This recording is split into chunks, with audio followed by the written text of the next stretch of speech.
all the way down the frame. All I have to do is release the door and stick them on.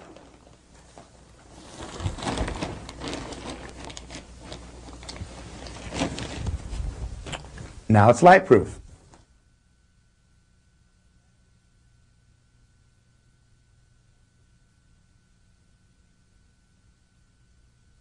I'm going to begin with the construction of the vegetative grow room.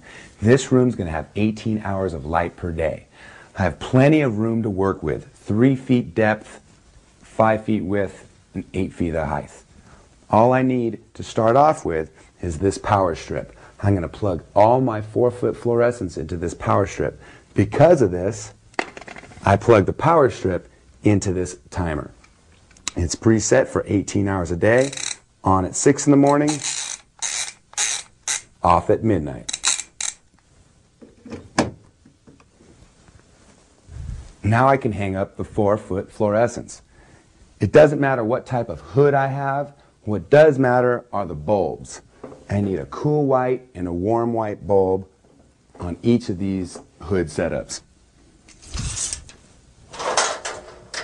I measure the distance between the hanging chains on each of the hoods. This one's about 41 inches.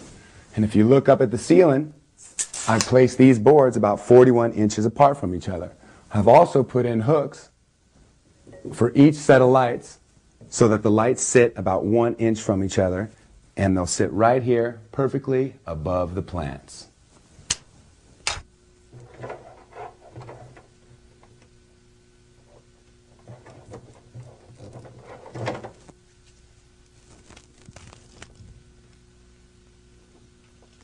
I use 5-foot long chain pieces on each side of the 4-foot fluorescents.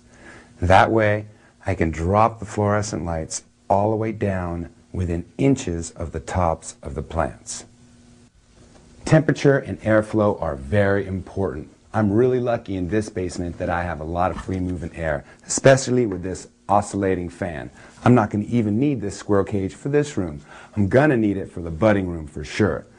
If I was in an attic or a closet or someplace where there's a lot of stagnant air, then I'd throw one of these in because they work great. But for this room, this fan will be just fine. Plants love light. The more, the better. Don't be fooled by imitations. Mylar works the best for reflecting light. So I put it all over the room.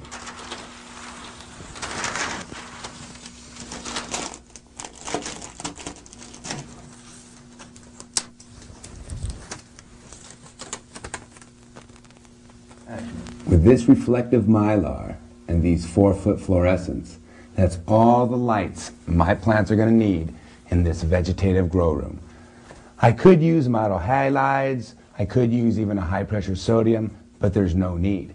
My mothers, my clones, my production plants, everything can be raised here on 18 hours of light with no problem.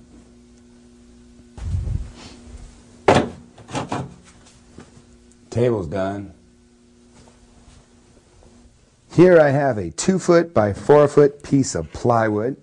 I cut 2 holes on either end, which are for the drainage nozzles of the hydroponic system that's going to sit right here.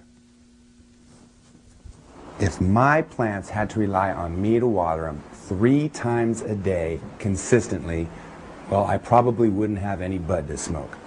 That's one of the reasons I use a hydroponic watering system. Another reason is plants grow faster in a soilless mixture.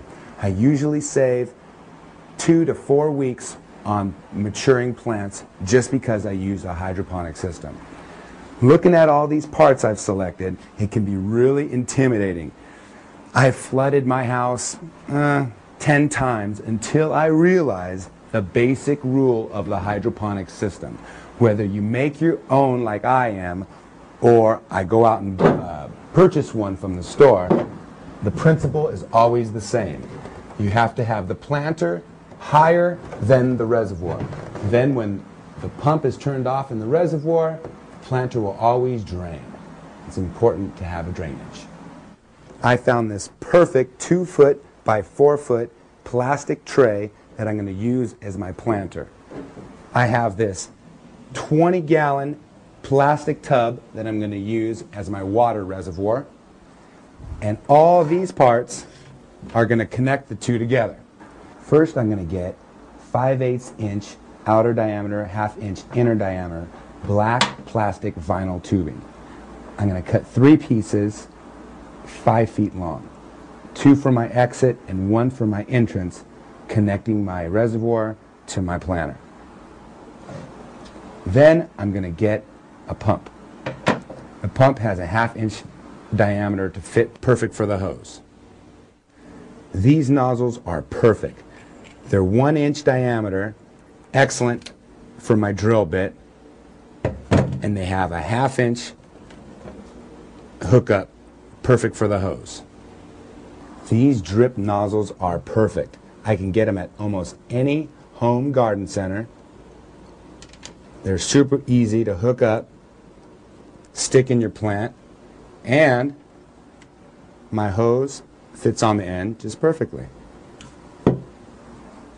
I've pre-drilled 2 1-inch holes on either end of my planter.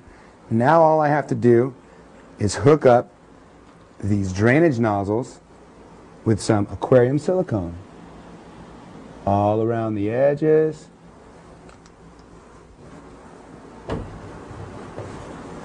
I put some extra silicone on the back side and do it just hand tight.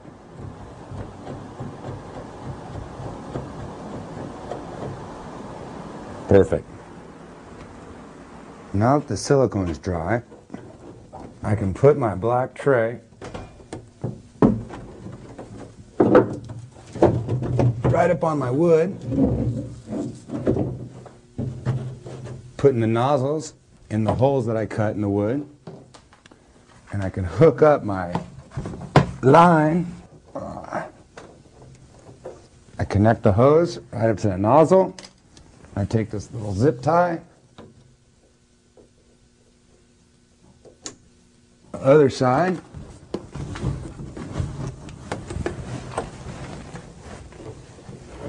the water is going to get pumped through this main hole of this 8-head nozzle. Then I'm going to attach these 1/4 inch hoses. At the tip of the 1/4 inch hose, we have a dripper and a little spike to go in the cube, and every plant's going to get their own hose with their own dripper. I'm going to assemble these all together. Once I connect this last feeder hose,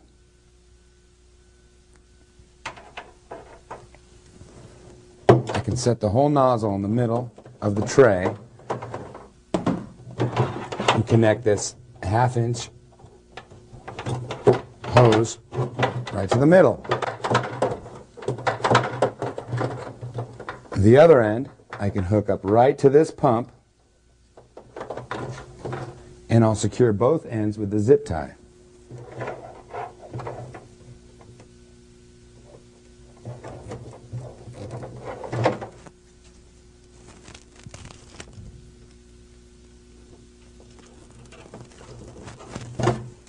Clipping the edges. Now I can take this pump, put it down into my reservoir,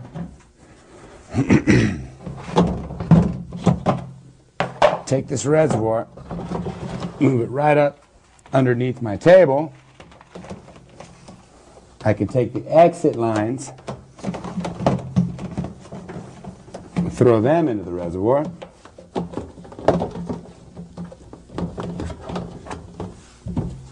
And she's ready for some plants. Did I say I was done? Apparently not. I haven't plugged it in yet. I water my plants 3 times